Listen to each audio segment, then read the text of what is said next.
สบายดีทุกคนยินดีต้อนรับเข้าสู่สองสาวติดงานอินดีคือเก่าเด้อวันนี้สิมาตำหมักคุงพี่น้องตำหมักคุงไปกินอยู่ท่าครัวเนาะกินสุ่มกันเพราะว่าครัวเขาจะแปลงใหม่พี่น้องครัวตัวมันหักบางบุญบางไผ่ราคาเด็กเพิ่นว่าให้มากเด้อพี่น้องเพิ่นแปลงเอาเนาะยังเที่ยวได้อยู่เพิ่นไปซื้อใหม่มาแปลงใหม่มานี่พอดีว่าถั่วอีเมไปย่ามเนาะย่ามร่วมพี่น้องเพิ่นให้ซาติมาตำหมักคุงไปกินสุ่มกันเดี๋ยวสิมาตำเนาะตอนนี้กำลังย่ำนิดหน่อยเพิ่นบาสิมากะน้ำมันยังบ่ทันขึ้นแห้งนะพี่น้องน้ำยังวกอยู่ก็ได้แบบแปลงพอได้เที่ยวเนาะซ้ำน้ำมากน้ำขึ้นจังสิมากนะพี่น้องไปซื้อใหม่มาเสริมยังอยากเที่ยวอยู่ขามบ้านมันกะน้ำมันยังโบกอยู่พี่น้องมันเคินน้ำมันเคินถ่าเนาะมันเอาขึ้นหยาเอาลดขึ้นหยาก็ได้แบบแปลงครัวอีกต่อไปพี่น้องเที่ยวมันก่อนนะสามพ่นตกน้ำมาวันนี้ค่ะจะมาตำมะคุงกินแซ่บกินข้าวเทศพี่น้องเขาเที่ยงเนาะกินสุ่มกันวันนี้เพื่อกับแปลงครัวไปซื้อไหมมาแปลงยังบ่ทันไปเบิ่งเดี๋ยวบัดไปกินเขาเศร้าตีสิไปถ่ายให้เบิ่งเด้ออากาศก็คึมๆพี่น้องมันพ้นคือสิโตกนี่เด็กเพราะว่าแปลงครัวแล้วน้ำสิมาพ้นสิโตกเนาะซื้อใหม่มาใหม่พี่น้องมาแปลงมาซักลักใหม่เนาะบ้านเฮามันไปหยากมาหยากเลยพี่น้องเอ้ยมีครัวก็ไปสบายแน่มาคำก็ได้นะพี่น้องเศร้าตีสิย่ำคุงกันเด้อขาเบื้องตอนเฮาไปกินข้าวสุ่มกันเนาะบรรยากาศคือฝนสิตกนี่ตอนนี้เดี๋ยวเด้อพี่น้องตำมะคุงเนาะกับก๋อยหมูไปหาสิย่อไปกินอยู่ครัวพุ่นพี่น้องกินสุ่มกันเนาะโอ้อยู่ครัวพุ่นป้าพี่น้องแกงเฮ็ดป่ะนี่เดี๋ยวป้าพี่น้องแกงเฮ็ดดินเฮ็ดดอนนี่ก็เขียบหมูเนาะตำมะคุงมากกินมันสิกินได้มันคนหลายเขาสุ่มกันเอามากินงัวเลยเฮ้ยถูกไปได้แบ่งสองผ้าติกินน้ำกันอาจารย์น้อยอีกแล้วลูกก็ไปเอาเลยอีแก้ว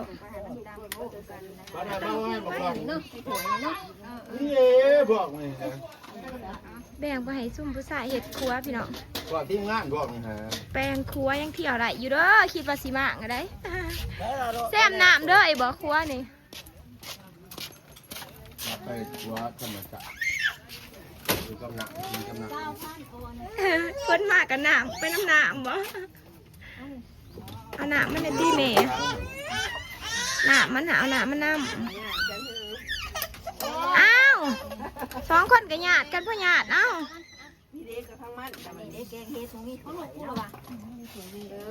มีกับจังสันนะไปทิพเขาเข้าเดสันแบ่งเอาที่คือเขาเบื้องต้นลาเอ้ยลาปั่นมืดนะจกใส่ปั่นไปปั่นมันบ่กินเขาซะมาขี้พี่น้องกินเขากินครัวมันซ้ำมาขี้ดอกมันมาลายเป็นไรเขาย่ามครัวร่วมเด้เหมือนเขาก็กินซุ่มเขาเถี่ยวเขาเนาะเหมือนนี่4 5 คนใหญ่ก็ดีมากพอดีสบายดีเขาน้ำกันบ้าบรรยากาศดีมากินเขาสามัคคีได้เลยเป็นชนะเฮ็ดครัวแปลงครัว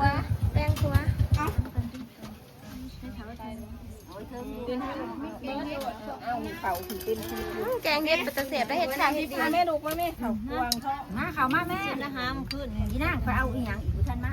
ติดเขาเอาขึ้นขาโอ้ยพ้นมาทางนะพ้นมันจะบ่พ้นมาพ้นตรงพี่น้องไม่ขาก็ดิขายของกินเพื่อนมาเติมมาพวกกระเทียมนะข้าวอิ่มนะเด้นี่ก็ลังกินนะแม่ตำบักหุ่งนะฮะก็แซงสิสื่อนะเราน้อยสิไปใส่เอาไปหาหลอดนะสีเมื่อเพื่อนเลยงานซุ่มนุกขวดเลยบ่ไปดีเด้อพี่น้องแรงมากขักเขื่อนเป็นเขาไปทุกคนหลังจากกินข้าวเดี๋ยวเนาะสาวตีบสิพามาเบิ่ง ครัวพี่น้องเขาจะแปลงครัวใหม่เนาะยังพันหมางอยู่เด้อยังได้เที่ยวอยู่แปลงใหม่พี่น้องเพิ่นมายังอันนั้นเนาะไปไล่อยู่กันใส่งบมาแปลงใหม่อีกไปตัดใหม่มาแปลงพอได้เที่ยวอีกแหละพี่น้องแกะไขไปเนาะน้ำมันมาหันขึ้นแห้งนะน้ำเสกโบกนี่เนาะบรรยากาศเจ๊เสืๆย่างได้ก็พอพี่น้องแซ่บน้ำไปเนาะครัวก็ดีสาวตีสีเอาหล่อมาเอาอันนั้นพี่น้องมาเอาสาวตีสั่งให้เข้ามาติดให้เมื่อไว้พี่น้องเอ้ยอากาศร้อนได้ร้อนเทร้อนว่าเนาะร้อนกะร้อนบรับมันร้อนพัดลมก็ยังแบบอายร้อนนะพี่น้องแต่ว่าย่ามพ้นอยู่แต่ว่ายังร้อนอยู่อากาศนี่พี่น้องครัวนี่โอ้ยลำซี่ล้างตีนเอาสบายแบบนี้สั่งให้หมูเนาะคนหูจักกันเนี่ยบ้าบันดลน้องไอ้ซากลพี่น้องหมูเพิ่นเนาะเป็นคนติดสาวติดก็ได้สั่งให้เพิ่นมาติดให้ปะเดี๋ยวเราไปสุกเอาเนาะมันหนักเลยพี่น้องก็ได้เอาหล่อมาใส่เอาให้พอยาของให้มือเสานี่ยาหู2 ลบนะพี่น้องสาวติดบริทายให้เบิ่งสับมันขับเนาะขับในห้องมันอันนั้นขับแคบอยู่เตียงออกตูดไว้ออกตูดเขาอยู่ไปเดี๋ยวเรามาเอาน้ำโอ้กับพี่น้องผู้ว่ามาติดให้พี่น้องผู้ว่าบ้านเราเองเนาะนี่ถ้าจะ โอ้ย เห็น โอ้ย พี่ อยู่ น้อง นี่เด้อ โอ้บ่อยู่แต่เคยมาอันเด้ อ๋อ มาเจ้าอยู่คนเดียวอะไรจ้ะวะ ผู้ว่าบ้านหน้าไหนฝนสิห้ำเลยคิดว่าฝนสิตกแล้วนี่ นี่เทมือเดียวกับพายุเขาแต่เหมือนกัน พอกระบาอยู่นอนหอนมาลายมือแล้วมาติดมือเดียวพายุเขาวะย่าขึ้นน้ำมาเจ้าโอ้เขาว่าอยู่รถเกี่ยวสิมาอยู่ป่ะ เฮ็ดเกียงน้ำไม่ทายอยู่บ่นะ บริเหตุเด้อนะบ่บอก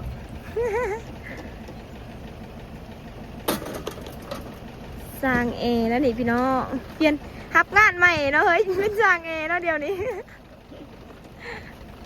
ไม่อยากเป็นเจ้าพ่อเลยจัด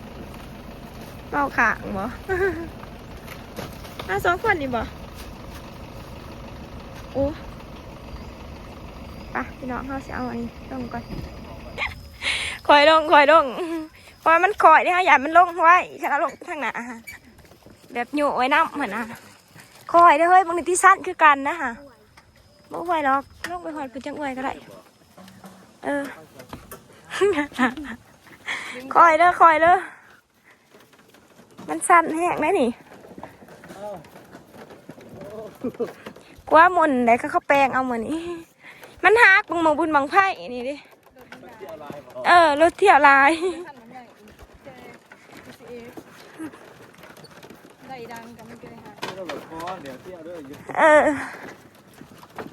หยงมันอยากกับ4 ละบาทก็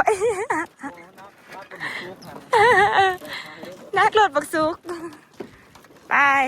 กันอยากอวยก็อวยบ่อวยอยู่นี่บ่นี่อวยอยู่นี่ก็ได้มันอันนั้นตัวไปอีกมองมันอันบกวมอันน่ะหันมาไปครึ่งน้ำไอ้นะติไปมาโจสุก เอาอยู่มันจังแห้งไหนแห้ง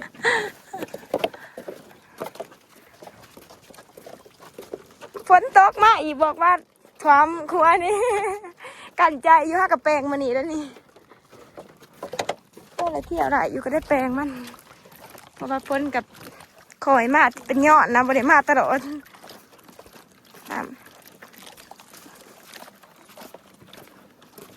โยกขึ้นคอยแล้วบาทนี่ ตอนนี้กำลังติดตั้งนะคะทุกคนโอ้ผู้สวยนะเฮ้ย สาวติดแบบที่ว่ามันติดมันติด สามมีแต่คนโดดๆนะเฮ้ย ได้เตียน สางเตีย พอแล้วก็สั่ง นานนะนี่จะไอ้ยอยู่ไทย ข่อย ไป โจ๊ก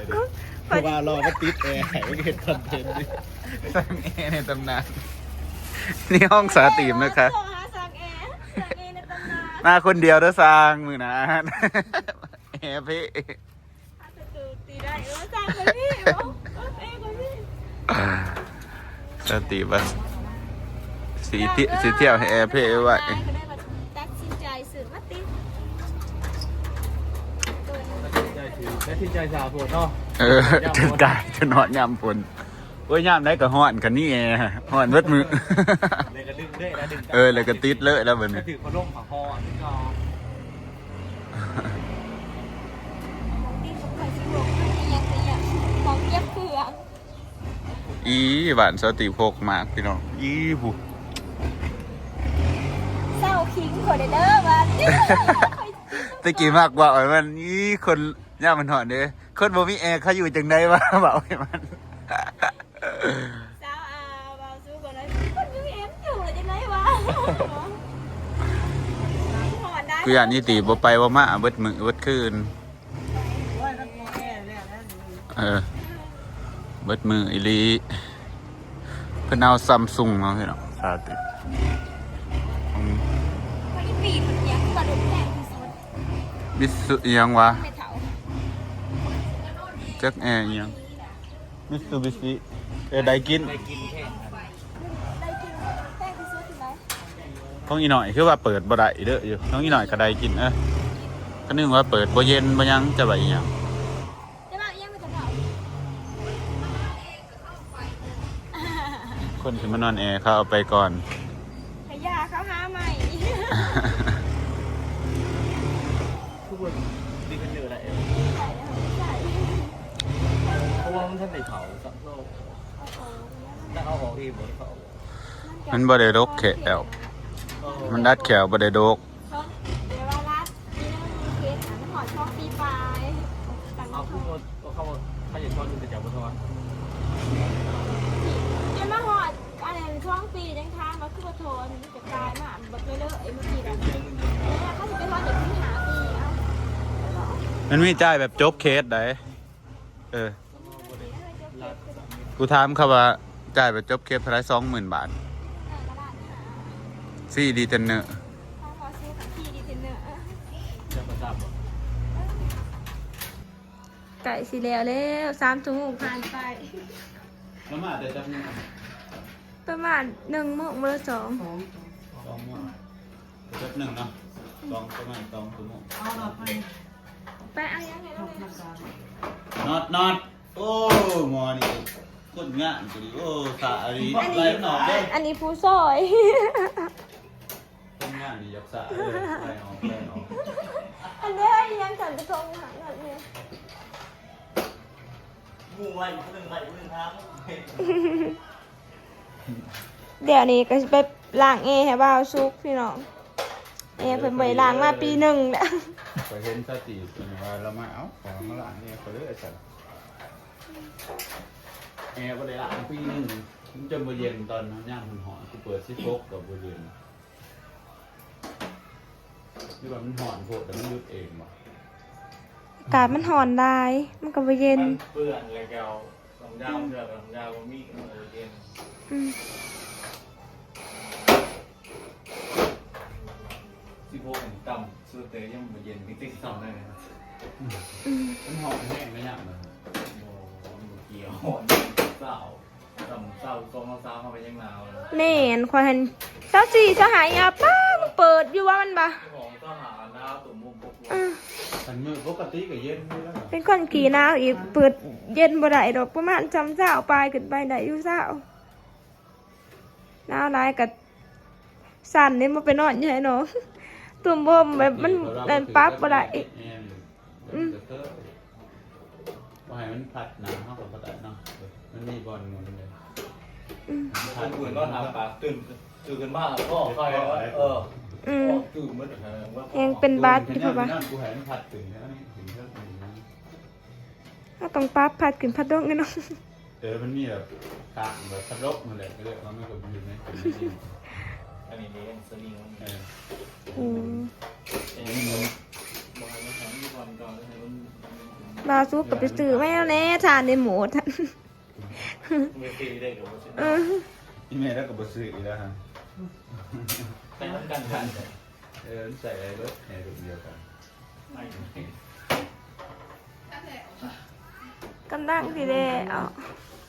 ก็เย็นแต่เลยเนาะ เรียนเด้อ แม่อายเองมัน ก้นบ่เขาก็เปจะติดเอง โอ้ยจังสิบ้า ติดแต่บักละน้อยมันนอนมาขอนลาย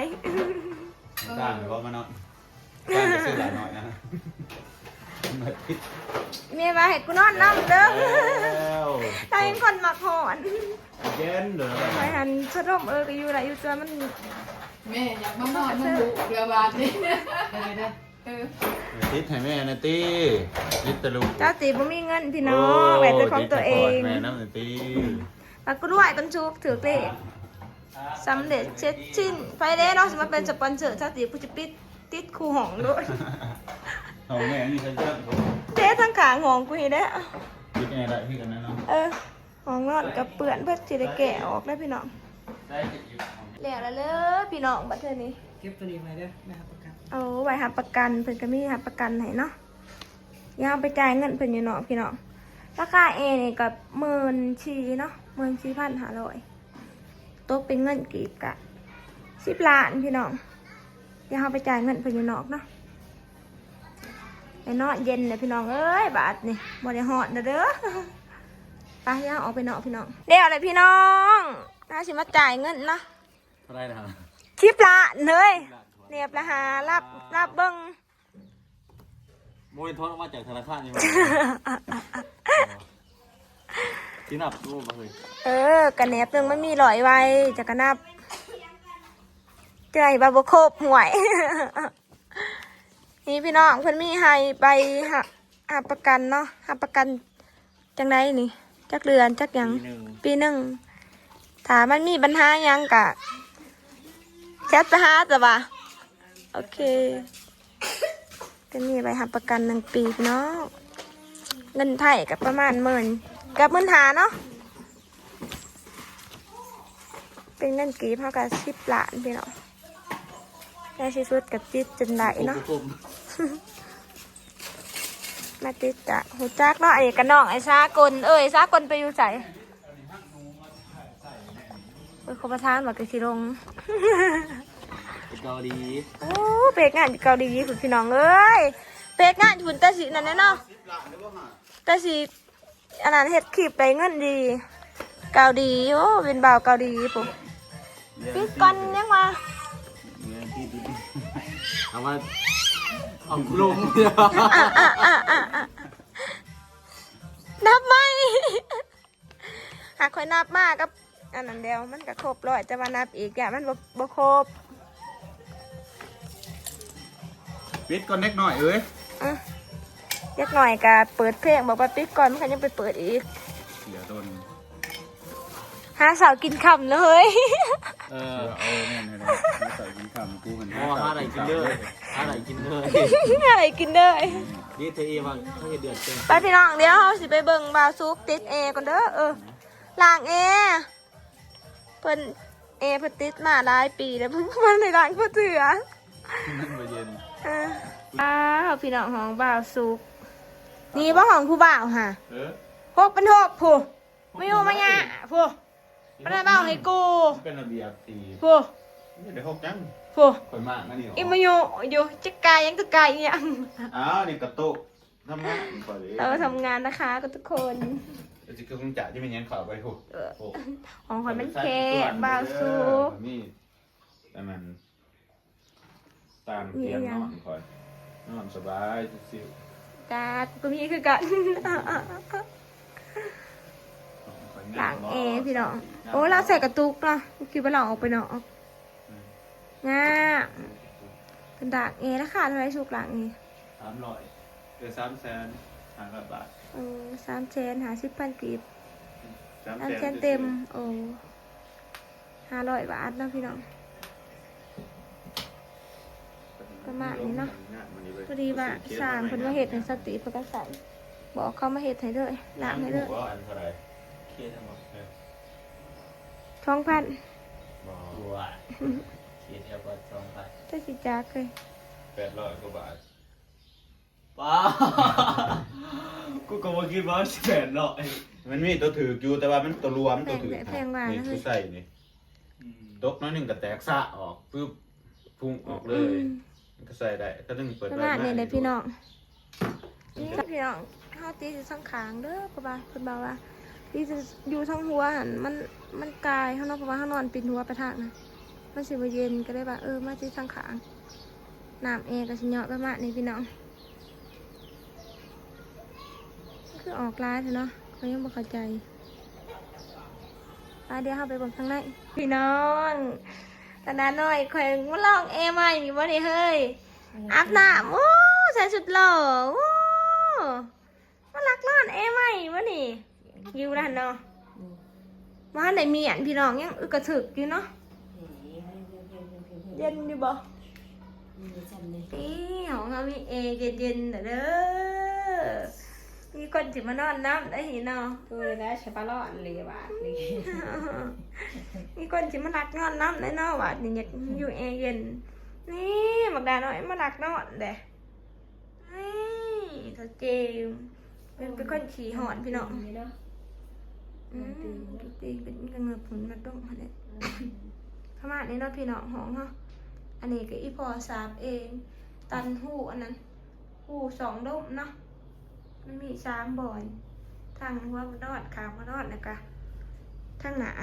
นี่แต่นอนห้องแอร์เย็นเดี๋ยวเฮ้ยประมาณนี้เนาะพี่น้องห้องเฮากันดิจ้าที่ได้ติดหมดจนหมุนบ่ได้กังเก่าถ้าจนใจจนเมื่อยเฮากันติดไปพี่น้องคลิปนี้สิก็ตัวจดใบซ้ำนี้เด้อฝากพี่น้องเป็นกำลังใจเบิ่งคลิปเบิ่งโฆษณาสักติดไปเด้อบางทีมี FC เบิ่งโฆษณาพอได้ติดอีเมลอีก เป็นกำลังใจให้เฮาเฮ็ดคลิปไปเรื่อยๆนะพี่น้องพอได้มีเงินติดเหรียญเนาะเอาไว้เฮ็ดสิ่งที่เฮาอยากได้หั่นแหละไปพอกันคลิปหน้าเด้อพี่น้องบ๊ายบาย บ๊ายบาย